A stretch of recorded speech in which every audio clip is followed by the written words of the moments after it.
Good morning, gamers. I'm Good Morning Gamer, and I'm a little bit sick because you know what? It's that time of year that everyone gets sick. But I am still around, and I'd like to share with you something a little bit different today. Not the giant games that I usually talk about, Zelda, Pokemon, Mario, but rather the little guys, the independent game developers. So what I've put together today is the top 10, in my opinion, independent games available on the Nintendo eShop. Why the Nintendo eShop? Because I like it. It's got nice music, and I like Nintendo. Hope you enjoy.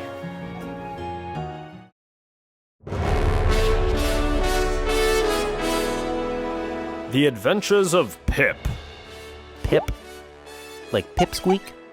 This game has such a clever premise. Pixels are a form of status in the society. Those with many pixels live in luxury. And Pip, born a single pixel, must adventure his way through the strange lands to rescue Princess Adeline. Yeah, it's another damsel in distress situation, but who cares? Because the cool part is that you soon gain the ability to evolve your one pixel character at will into an 8-bit version of Pip.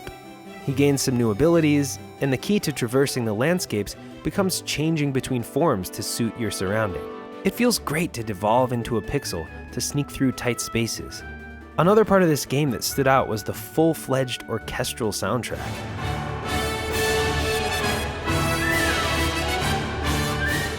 It was interesting to have such advanced instrumental presence in a game that looks like it was made in the Super Nintendo era.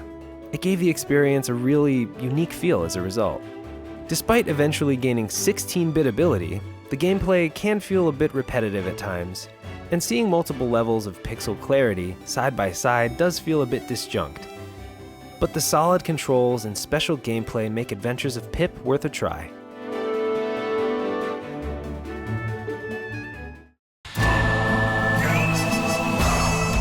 Steamworld Dig. I originally played this action platformer on the 3DS, where you take control of Rusty the Steambot and... Wait, Rusty? Rusty had some cruel parents giving him that name. Anyway, you mine your way to exotic underground worlds. The goal is essentially to collect ore and other precious metals, with which you can upgrade your mining arsenal. Certain types of rock are more difficult to get through, and enemies become more fearsome, so getting better equipment for Rusty becomes more and more important. There was a certain amount of strategy involved, along with the need to meter your resources and return to the surface periodically to level up or upgrade your tools. The controls were perfect, breaking through the rock was incredibly satisfying, and the minigame puzzles were challenging and varied. The Wii U version has some upgrades and even a Nintendo-related Easter egg. Steamworld Dig is a must-have if you're looking for a simple, yet charming and well-rounded platformer. Minecraft. It's on the eShop. It's also on pretty much every other platform, but you can play it on the Wii U. I don't really need to say anything about this one. I mean, it's multiplayer, it's single player, it's about mining and crafting and big open worlds and such.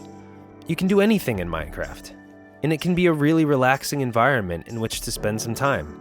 There's a reason this independent game blew up so big. It's like new age Legos. Good for nurturing young minds into future engineers, and good for fun and relaxation too. And now you can even buy a real-life foam pixelated sword. Yay. Canet Underground. Created by the same people who brought the popular, affordable space adventures to life, this game takes place in a post-apocalyptic world. The surface is toxic, and no humans remain, only sprites who have dug elaborate tunnels underground. You play as Me, the silent sprite who has been given the task of ringing the 6 bells of fate to save the world from doom. What was truly special about this platformer was the plot and story. Since your character does not speak, you have to choose one of 2 fairies to speak on your behalf, each of whom has their own personality. Which fairy you choose for each situation will affect the outcome of your gameplay, making each choice carry some real weight. The plot was also extremely daring and sometimes crude, gaining the game the M for Mature rating. Gameplay was solid and challenging, and the mechanics were complex and varied. Add to this a beautiful and atmospheric soundtrack, and gorgeously colorful backgrounds that are the only source of light, and you'll find Canet Underground to be comparable to the best 2D platformers on the market. The Bridge, developed by the Quantum Astrophysicists Guild. The Bridge deserves a word more powerful than unique. It's peculiar. It's strange. It's pecunicular. Really odd, this game. And that's likely due to the heavy inspiration derived from M.C. Escher artworks. You know, the guy who created mind-bendingly impossible imagery, like the never-ending staircase. Well, this game takes that concept to the next level, with a world you can interact with. The goal is simple. Make your way to the exit door on each level. To get there, you can manipulate gravity by rotating the entire level as your character scrambles for footing. Sometimes you may just have to find a way to reach the door, or sometimes you'll need to first find a key. Though these mechanics can be dizzying at first, you quickly become used to the twisty visuals and find yourself enraptured by the illogical physics going on in this parallel universe. And the hand-drawn, black and white levels only add to the bizarreness. If you don't like puzzle games, it's not likely you'd enjoy this one, as some of the levels are quite challenging.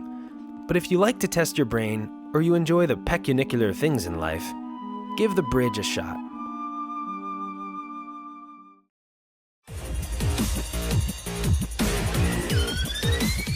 Gotta go fast. Fast Racing NEO. No. Is a super high-speed multiplayer racer. You'll like this game if you enjoyed playing any of the F-Zero games. The high frame rates are what allow this game to happen, because if you lose any frames at 450 miles an hour, you're gonna crash. It's appealing because any solid racing game is going to be appealing. It's challenging to control at such high speeds, it's highly competitive, and placing well demands concentration and skill. The high-energy soundtrack keeps you alert and focused, and the lack of items forces you to focus only on taking corners gracefully to maintain high speeds, rather than attacking your opponents. This one often goes on sale for less than $10, so if it looks like your cup of tea, take a sip. Have some tea. No. Bad joke. Trine. There are few games I consider more gorgeous than Trine. There are several games available to play, and any would be worth the low price, but I particularly enjoyed Trine 2 Director's Cut. This 2D platformer puzzle game can be played solo or co-op, and poses some really fun challenges, along with some silly storytelling. The adventure actually feels pretty epic as you make your way through magical and breathtaking forests and castles, gaining new abilities as you make progress. You can switch between 3 characters: Amadeus the wizard, who can craft objects out of thin air; Zoya the sleek thief, who can shoot arrows and grapple to wooden surfaces; and the clumsy knight Pontius. You'll find each of them useful and necessary, and playing with a friend almost always ends in laughter at the silly character movements. Amadeus just flopping around. You silly wizard. My only issue with this game is that the backgrounds are so beckoningly beautiful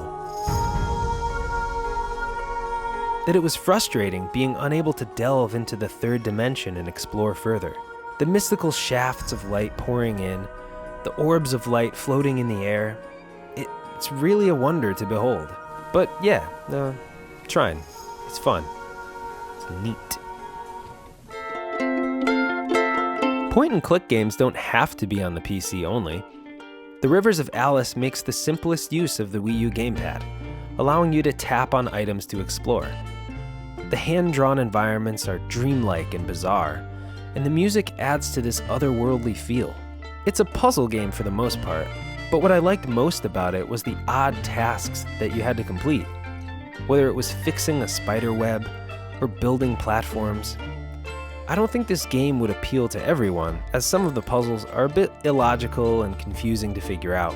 But if you enjoy a surreal and strange environment, you won't be disappointed.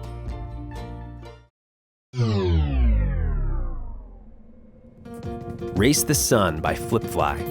It's a step backwards in complexity, because you only have to worry about 2 things: left and right.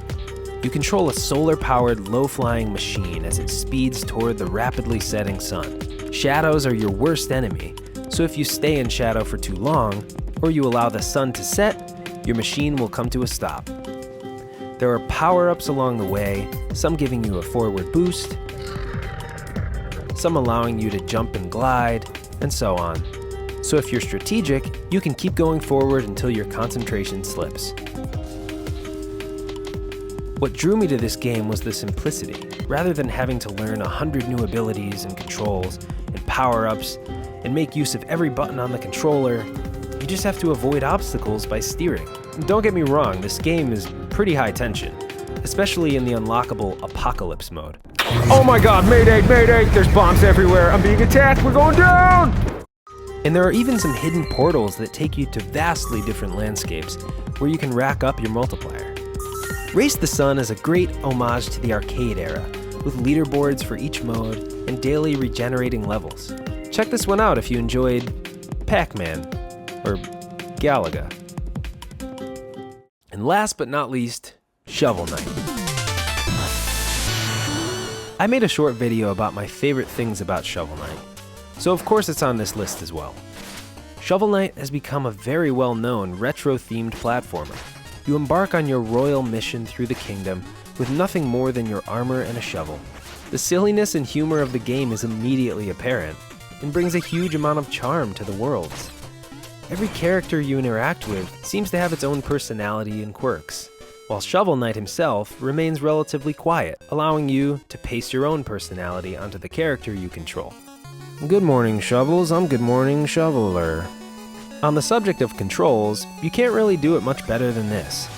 The downward shovel strike becomes increasingly useful, and the simple shovel attacks get the job done. As you progress, you unlock more abilities, but the simplest attacks are just perfect to control. The worlds are deliciously colorful and vibrant, and the artwork, designed in that retro NES-inspired form, brings you back to good times.